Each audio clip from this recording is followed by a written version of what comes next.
I would define innovation in three important words.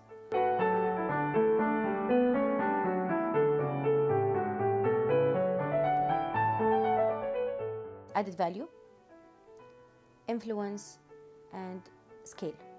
If we have innovation related to any kind of industry or any type of field, we are talking here about how it's adding value to the subject or to the content, what is the scale of impact. I would say, for example, is it the scale is wide, it's impacting a big segment, and what is the level of influence? Is it really influential or it's just a small impact? So these three factors for me are what defines and describe innovation. People consider innovation is like always either it's a rocket science or something out of the box or whatever. You can have innovation even if it's coming from your neighboring entity or from your neighboring country, since it's not applied here in your place.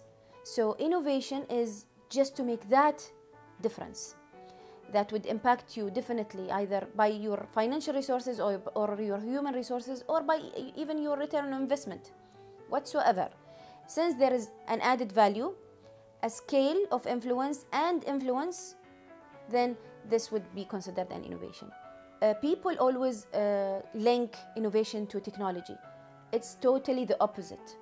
Technology can destroy innovation because technology is something rigid, while innovation always have this sense and feeling of when I could make this innovation happen or when I need to kill this idea. So technology doesn't give you this. Technology is something like robotics. Technology is something like applications. It could take your innovation to a level where it make it scalable or spreaded. People should consider always technology in a later stage. Even if we're talking about the most technological, innovative solutions happened, it didn't start by technology. It started by an idea that has been taken to several prototyping by hand or by working it, by drawing it, by thinking of it. But technology came just in the last stage. So I would always, when people talk about innovation, they always talk about it in link to technology. People always think that, yes, let me do an app, but this is not innovation. For example, let's talk about innovation in process. Instead of, if you cut the process that takes, for example, 25 days, in 10 days through clearing the authorization matrix, making the right communication, reducing the, I would say, meetings or one-to-one, the things that where people wouldn't have really the time to do it.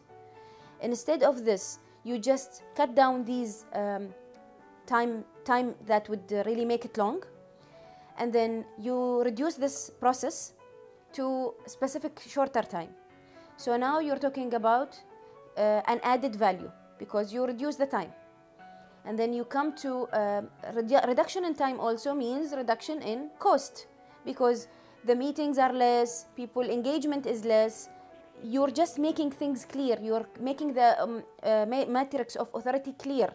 So everyone knows exactly what is his role or her role. And then you take this to applying this in many departments. So this is a scale. And then you see the impact. You would see that, yes, the 25 days now are 10 days. So there is an influence. And this will definitely impact another process because you have, many processes that are linked to each other. So this is an innovation by itself. So we can talk about innovation in process, innovation in strategy, in marketing, in many fields, but technology is just a small portion that might come at the end of it. But it's not definitely the thing that people should consider always from the beginning.